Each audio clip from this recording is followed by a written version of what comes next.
Hello students, आप देख रहे हैं अपना यूट्यूब चैनल कपूर क्लासेस और आपका बहुत बहुत स्वागत है एक बार फिर से।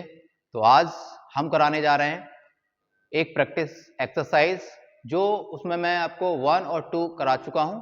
आज हम कराएंगे प्रैक्टिस एक्सरसाइज नंबर 3। ठीक है, तो ये एक्सरसाइज रहेगी आर्टिकल्स पर। ये यूपी बोर्ड्स एग्जाम में क्लास नंबर 10 के लिए है। जो एमसीक्यूज आएंगे, एमसीक्यूज को क्लिक करने के बाद जो OMR सीट आएगी उसमें फिल करना होगा। ठीक है, तो यहां से आपको 1 नंबर मिल जाएगा आपके यूपी बोर्ड्स एग्जाम में। ठीक है, तो प्रत्येक पॉइंट्स 1 मार्क्स का आएगा और प्रत्येक पॉइंट को समझना है और उसको टिक करना है। ठीक है, तो टिक करने के लिए कुछ चीज़ों का ज्ञान होना बहुत ज़्यादा ज़रूरी है, क्योंकि एक टिक 1 नंबर दिलवाता है। अगर जल्दबाजी में वो टिक गलत हो जाएगा तो 1 नंबर पूरा चला जाएगा। ठीक है, तो आप इसको बहुत अच्छे से वॉच करें, चीज़ों को समझें और अच्छा करने की कोशिश करें। ठीक है स्टूडेंट्स, तो आइए चलते हैं टॉपिक की तरफ। आपने देखा हम करा रहे हैं आपके लिए यूपी बोर्ड एग्जाम 2026 के लिए प्रिपरेशन, और आज का हमारा टॉपिक है आर्टिकल्स। ठीक है, ये एमसीक्यूज मैं करवाऊंगा आपको, जो भी मैंने लिए है क्लास नंबर 10 के लिए है और प्रैक्टिस नंबर सेट नंबर 3 है। जो OMR आएगा उसमें बढ़ने के लिए आएगा, और जो एमसीक्यूज आते हैं ना इसमें 20 मार्क्स के आते हैं। कितने मार्क्स के आते हैं? 20 मार्क्स के आते हैं। 20 मार्क्स के आएंगे एमसीक्यूज, और उसमें से ये 1 नंबर का एक पॉइंट्स रहेगा इसमें और हमें करना होगा। ठीक है, तो सबसे पहले हम बात कर लेते हैं आर्टिकल्स। तो आर्टिकल्स होते हैं ए और एन और द, ये आर्टिकल्स होते हैं 3। ठीक है, इसको डेफिनेट और इनडेफिनेट आर्टिकल्स बोला जाता है। तो अब हमें ये समझना है ए कहां पर आएगा या एन कहां पर आएगा और द कहां पर आएगा। ठीक है, ए को हम आ भी बोलते हैं, जैसे आ, एन और द। ठीक है, तो आप इसको आ का भी साउंड दे सकते हैं। तो कह सकते हैं, पहले बताते हैं तुम्हें ए का। क्या बताते हैं? ए का। तो ए में क्या होता है कि हिंदी की जो वर्णमाला होती है ना, हिंदी की वर्णमाला, हिंदी की वर्णमाला के अनुसार के अनुसार के अनुसार का से ज्ञान, ठीक है, का से ज्ञान तक के अक्षर, ठीक है, के अक्षर का पहला अक्षर, पहले अक्षर का साउंड, पहले अक्षर का साउंड। इसको हम व्यंजन भी कह सकते हैं। क्या कह सकते हैं? हिंदी की बात करें तो व्यंजन होता है, और इंग्लिश की बात करें तो कॉन्सोनेंट होता है। ठीक है, कॉन्सोनेंट। ठीक है, आए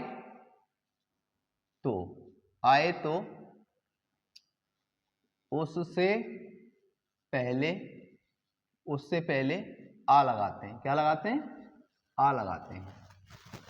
अब आपने समझ लिया कि आ कहां पर आना है। आ आना है जब कोई वर्ड का पहले अक्षर का साउंड का से लेके ज्ञान तक आए। कह सकते हैं जो हिंदी की वर्णमाला होती है उनका पहला अक्षर कोई भी हो और उसका साउंड का से लेके ज्ञान तक जो अक्षर होते हैं, जो वर्णमाला होती है, जो व्यंजन होते हैं, जिसे हम कॉन्सोनेंट कहते हैं। ठीक है, उनका साउंड आए तो उनसे पहले हमें आ का प्रयोग करना है। ठीक है स्टूडेंट्स, ये समझ गए आप। अब बात करें एन का। जैसे फॉर एग्जाम्पल भी लिख देता हूं मैं यहाँ, जैसे डैश लगा दिया मैंने, तो यहाँ लिख दिया बैग। क्या लिख दिया? बैग लिख दिया। एक और बना देते हैं, यहाँ लिख दिया मैंने टेबल। ठीक है, अब ये 2 है। अब इसका साउंड हम लेंगे बैग, तो आ रहा है बा, मतलब बा का जो साउंड रहेगा, पहले अक्षर का जो साउंड है बा, वो रहेगा का से लेके ज्ञानी तक अक्षरों में। ठीक है, तो यहाँ पे आप लगाना है आ बैग, और यहाँ पे टेबल है तो टा आएगा। ठीक है, तो टा का साउंड पूरी बीच में आ रहा है कॉन्सोनेंट में, तो हमें लगाना है आ टेबल। ठीक है, इस प्रकार से आप इसको कर सकते हैं। अब हम बात करें एन की। तो एन की प्रयोग करने के लिए क्या करना पड़ेगा कि हिंदी वर्णमाला हिंदी वर्णमाला के स्वर अक्षर कितने होते हैं? स्वर अक्षर, स्वर तो समझते हो ना, वॉवेल्स। स्वर अक्षर आ से और बड़ी अंक तक, ठीक है, आ से बड़ी अंक तक के पहले शब्द का साउंड आए तो एन का प्रयोग करते हैं, एन का प्रयोग करते हैं। ये समझ में आ गया। एग्जाम्पल भी बना देता हूं एक दो, जैसे dash Apple, dash egg, dash orange,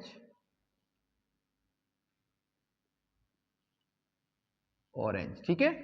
अब हमने देखा इसका साउंड आ रहा है एप्पल, ए आ रहा है तो एन आएगा, एन एप्पल। इसका साउंड भी ए आ रहा है, बोले तो एग तो एन एग। इसका साउंड ओ आ रहा है ऑरेंज, ठीक है, तो इसका साउंड भी ओ आ रहा है और इनके बीच में आ रहा है तो यहाँ पे भी एन ऑरेंज, ठीक है। इस प्रकार से आप एन लगा सकते हैं और इसी प्रकार से आप ए लगा सकते हैं। ए का रूल्स ये है और एन का रूल्स ये है। अब हम बात करें दा का।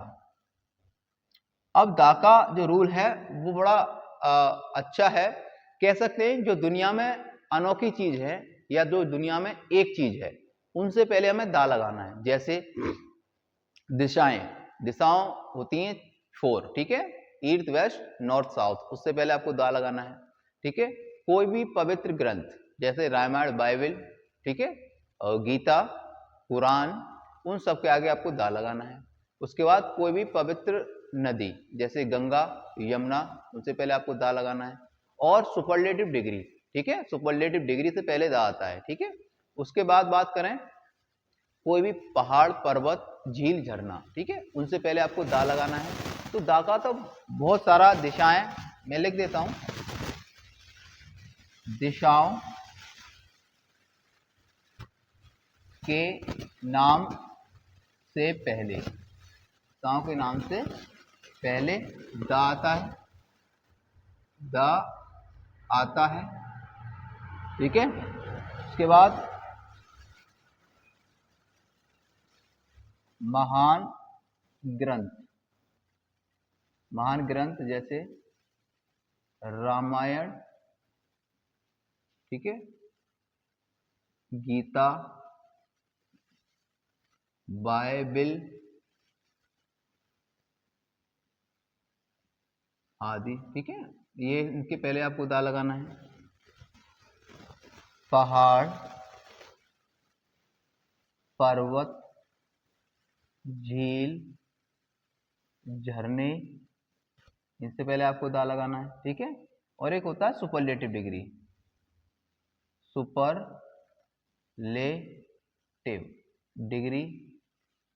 सुपरलेटिव डिग्री से पहले दा आता है। क्या आता है? दा आता है, ठीक है। और जो कोई चीज ग्रुप में होती है, मतलब बहुत ज्यादा होती है, ग्रुप में होती है, उससे पहले हम दा का प्रयोग कर सकते हैं। तो ठीक है, मैंने कुछ चीजें जो नॉर्मल चीज हैं उनको मैंने डिनोट कर दिया है। अब हम करते हैं एक्सरसाइज, ठीक है। ये आपने समझ लिया होगा, अगर ये समझ लिया है तो एक्सरसाइज बनाने में बहुत ज्यादा आसानी रहेगी, क्योंकि बेसिक भी समझना बहुत ज्यादा जरूरी है, ताकि हम जो ओमार शीट भरेंगे उसमें हमें एकदम करेक्ट ऑप्शन को चूज करना होता है, ठीक है। अगर करेक्ट ऑप्शन हमने चूज कर लिया और हमें जानकारी है तो हमारा 1 नंबर जो मिलने वाला है वो पक्का रहेगा। लेकिन अगर हमने जल्दबाजी वो नंबर गलत चूज कर लिया तो हमारा वो नंबर 0 में बदल जाएगा, ठीक है स्टूडेंट्स। तो आपको बड़ी सावधानी से चीजों को सीखना है। अब हम पहला सेंटेंस बनाते हैं। पहला सेंटेंस कहता है प्रैक्टिस एक्सरसाइज नंबर 3 का। क्या कहता है? I meet dot one eyed man yesterday, ठीक है। मैं एक आदमी से मिला, उसकी एक आंख थी। कल जो मैं इस आदमी से मिला, तो यहाँ पे आ रहा है 1। क्या आ रहा है बच्चों? 1 आ रहा है। क्या आ रहा है? वा का साउंड आ रहा है। किसका साउंड आ रहा है बच्चों? वा का साउंड आ रहा है। तो वा का साउंड रहेगा तुम्हारा कॉन्सोनेंट में। कहाँ रहेगा? कॉन्सोनेंट में, यहाँ रहेगा, ठीक है। तो आप लगाएंगे यहाँ आ। क्या लगाएंगे? आ लगाएंगे बच्चों, ठीक है। तो इसका option number A is correct. कह सकते हैं I meet a one eyed man yesterday, ठीक है। ये कंप्लीट हो गया आपका क्योंकि या का साउंड आ रहा है वाह, ठीक है। अब पॉइंट नंबर 2 की बात करें कि his father is dash M P, ठीक है, एम डॉट पी लिखा है। आर्टिकल्स में ऐसा होता है कि अगर किसी चीज को शॉर्ट में लिखना होता है तो पहला अक्षर कैपिटल डॉट और फिर दूसरा अक्षर भी कैपिटल फिर डॉट, ठीक है। तो अब हमें पहले अक्षर से लेना है, तो एम हम ऐसे लिखते हैं, तो ए का साउंड आएगा एम, ठीक है। किसका साउंड आ रहा है? ए का साउंड आ रहा है। जब ए का साउंड आ रहा है तो हमें लगाना है बी लगाना है, मतलब हमें लगाना है एन। क्या लगाना है? एन। तो कह सकते हैं his father is an MP, ठीक है, समझ में आया होगा आपके। अब बात करें पॉइंट नंबर 3 की, तो 3 कहता है she will return within dot hour, ठीक है। अब ये HOUR है, इसको हावर नहीं आवर बोला जाता है, ठीक है। तो उसमें जो H होता है वो साइलेंट होता है और ये आ का साउंड देता है आवर, ठीक है बच्चों। आ का साउंड जब देगा, जब आ का साउंड दे रहा है तो हमें लेना है इसमें option number B is correct, ठीक है, एन आवर। क्या लगाना है बच्चों? एन आवर लगाना है, ठीक है। तो ये पॉइंट बन गया। तो अगला पॉइंट चलते हैं। अगला पॉइंट दे रखा I meet dot old friend in the temple, ठीक है। इसके ऑप्शन दे रखे हैं हमें ए, द, एन और नन ऑफ दीज, ठीक है। अब इसमें से लगाना है। अब पहले ओल्ड को देख लेते हैं। तो ओ फॉर ओल्ड होता है, ओ शब्द आ रहा है इसमें। क्या आ रहा है? ओ शब्द आ रहा है। तो मतलब स्वर है, मतलब इसमें आ रहा है आ से लेके ज्ञानी तक के आ से लेके अंक तक के शब्दों में आ रहा है, तो हमें लगाना है एन। क्या लगाना है बच्चों? एन लगाना है। तो कह सकते हैं I meet an old friend in temple, ठीक है, मैं अपने पुराने मित्र से मंदिर में मिला, ठीक है। अगला आ रहा है पॉइंट नंबर 5। क्या कहता है? My daughter studies in dot universities, ठीक है। यहां लिख रहा है अ, एन, द और नन ऑफ दीज। तो पहले आप यूनिवर्सिटी को देखिए, इससे पहले तो लगाना है। तो यूनिवर्सिटी को देखेंगे तो पहला अक्षर या आएगा। क्या आएगा?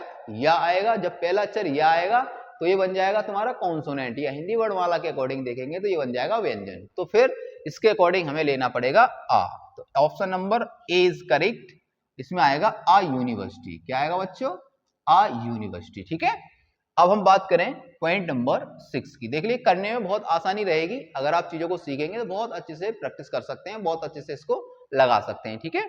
अब पॉइंट नंबर 6 कहता है कि डॉट लगा दिया, मून लुक्स ब्यूटीफुल, ठीक है। अब आपने देखा कि मून क्या है? मून क्या है? मून दुनिया में एक है, चंद्रमा।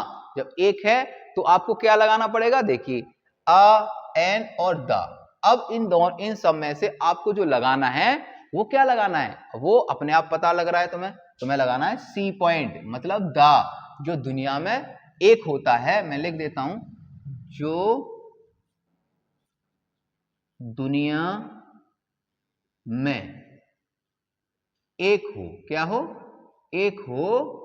तो उससे पहले द आता है बच्चों। क्या आता है? द आता है। ये समझ गए आप? तो अब आपको लगाना है option number C, the moon looks beautiful, ठीक है। अब हम बात करें पॉइंट नंबर 7 की। Dot lion is dot king of jungle. अब ऑप्शन सुन लीजिए, ऑप्शन दे रखे हैं हमें the comma a comma an, B दे रखा है a comma the comma the, C दे रखा है the comma a comma the, और डी दे रखा है the comma the comma the. तो अब आप लगाइए कि इसका हमें क्या होगा, क्योंकि लॉयंस है, किंग है और जंगल है, तो हमें कौन सा लगाना चाहिए, ठीक है। तो अब आप इसको बहुत ही आसानी से लगा सकते हैं, क्योंकि option number B is correct. A lion है, एक शेर है, ठीक है। इज, और फिर लगाएंगे द, क्योंकि किंग है, राजा होता है, तो द आएगा, ठीक है। उसके बाद जंगल बहुत बड़ा होता है, तो ऑफ द जंगल। तो देखिए बन गया, a lion is the king of the jungle. इस प्रकार से आप इसको कर सकते हैं। Option number B is correct. अब हम बात करें 8 नंबर की। तो my brother is dot editor in dot Hindustan Times. Option है हमारे पास the comma an, the comma a, an comma the, an comma a. ठीक है, अब हमें इसका ऑप्शन लगाना है, तो आप लगाइए। कैसे लगा सकते हैं आप ऑप्शन? ठीक है, तो सबसे पहले आपको चीजों को बहुत अच्छे से समझना है, समझते समझते चीजों को आपको करना है। ठीक है, जितना अच्छा आप कर पाएंगे उतना अच्छा आप समझ पाएंगे। ठीक है बच्चों, तो आप देखिए, अब हम बात करें तो एडिटर, एडिटर बोले तो ए आ रहा है इसमें, तो ए आ रहा, आप देख लिए ए कौन से में शुरू में, एन कौन से में आएगा। ठीक है, चूंकि ए आ रहा है, आ का साउंड मतलब बॉबल्स का साउंड आ रहा है, तो आपको लेना है एन, इसमें है शुरू में एन और द। ठीक है, चूंकि टाइम है अखबार, अखबार जो होते हैं, जो times of India, Hindustan times of India है, ये अखबार न्यूज़पेपर है, तो आपको लगाना है ऑप्शन नंबर सी। क्या लगाना है? सी। तो यहां लिखेंगे एडिटर आ रहा है, ए का साउंड है तो एन, और in the times of Hindustan times. ठीक है, ऐसे बनाएंगे आप। अब बात करें पॉइंट नंबर 9 की, dot rose is dot very beautiful flower. ठीक है, ऑप्शन है हमारे पास ए कॉमा एन, बी दे रखा है द कॉमा अ, सी दे रखा है एन कॉमा अ, और डी दे रखा है अ डेट आ। ठीक है, तो अब आप लगाइए, इसमें कौन सा लगा सकते हैं आप, क्योंकि चीजों को समझना है और चीजों को हमें करना है। तो ठीक है, तो आप इसको बहुत अच्छे से करने की कोशिश करें ताकि चीजों को आप बहुत अच्छा कर पाए। ठीक है, तो देखिए इसमें आएगा रोज, रोज बहुत अच्छा होता है, option number B is correct. The लगाएंगे, द रोज। ठीक है, और एक है a, the rose is a very beautiful flower. जो फ्लावर होता है ना, जो रोज होता है, जो गुलाब होता है, वो अपने आप में बहुत खूबसूरत होता है। ठीक है, अब हम बात करें पॉइंट नंबर 10 की। 10 कहता है कि Gita is a great book. अब गीता क्या है? पवित्र एक ग्रंथ है, एक पवित्र एक ग्रंथ है, एक किताब है बहुत बड़ी। ठीक है, आपने देखा होगा न्यूज में या फिर किसी सीरियल में या किसी मूवीज में, कभी जब कोर्ट की बात आती है तो वहां पर जब किसी अपराधी को पेश किया जाता है, जब कोई गवाही लगाता है तो गीता लेके सामने आते हैं और हाथ रख कर कसम खवाते हैं कि इस पे हाथ रख के कसम खाइए कि मैं सच कहूंगा, सच के सिवा कुछ नहीं कहूंगा। तो पवित्र चीज होती है। तो ठीक है, तो आपको लगाना है इसमें the, option number A is correct, इसमें लगाना है आपको द। तो the Gita is a great book. ठीक है, अब बात करें पॉइंट नंबर 11 की, we must help dash poor. ठीक है, तो अब लास्ट पॉइंट रह गया है इसका 11। आप 11 बताइए इसमें क्या आ सकता है। ठीक है, तो कुछ नहीं आ सकता, वी मस्ट हेल्प। ठीक है, we must help a, the, an और नन ऑफ दीज में से कोई मतलब ही नहीं है। इसका ऑप्शन नंबर बी आएगा द। क्या आएगा बच्चों? द आएगा। क्या आएगा? द। तो कह सकते हैं we must help the poor. ठीक है, और द पुअर्स। ठीक है, इस प्रकार से आप ये आर्टिकल्स लगा सकते हैं अपने यूपी बोर्ड्स एग्जाम 2026 में, क्योंकि चीजों को आपको समझना है और बहुत अच्छे से कोशिश करनी है इसकी। ठीक है, जितनी अच्छी कोशिश आप करेंगे उतने अच्छे नंबर आप अपने यूपी बोर्ड्स एग्जाम में बना पाएंगे स्टूडेंट्स। ठीक है, तो आप ऐसे ही चैनल को वॉच करते रहिए, और अगर वीडियोस आपको अच्छा लगता है तो वीडियोस को करना है आपको ज्यादा से ज्यादा शेयर। और एक और इम्पोर्टेंट बात, अगर आपको वीडियोस अच्छा लगता है तो फ्रेंड्स के पास शेयर कीजिए और उनको हमारे चैनल के साथ जोड़िए। ठीक है, अगर आप पहली बार चैनल वॉच कर रहे हैं तो चैनल को सब्सक्राइब करें और बेल आइकन प्रेस करें, ताकि आने वाले वीडियोस का नोटिफिकेशन आप तक पहुंच पाए। ठीक है बच्चों, आज मैंने एक छोटा सा टॉपिक आपको दिया है, आप इस कंसेप्ट को करते रहिए। मैं आपको प्रैक्टिस तो सेट के हिसाब से ही सारी चीजें कराता रहूंगा जो आपके यूपी बोर्ड्स एग्जाम 2026 में आने वाले हैं। बाकी आप चैनल्स देख ही रहे, सीरीज चली रही है हमारी हिंदी टू इंग्लिश ट्रांसलेशन, आप उसको अच्छे से वॉच करते रहिए, चीजों को समझते रहिए। ठीक है बच्चों, आज के लिए बस इतना सा काफी है आपके लिए, आप इसकी करें ढेर सारी प्रैक्टिस। ठीक है बच्चों, थैंक यू फॉर वॉचिंग।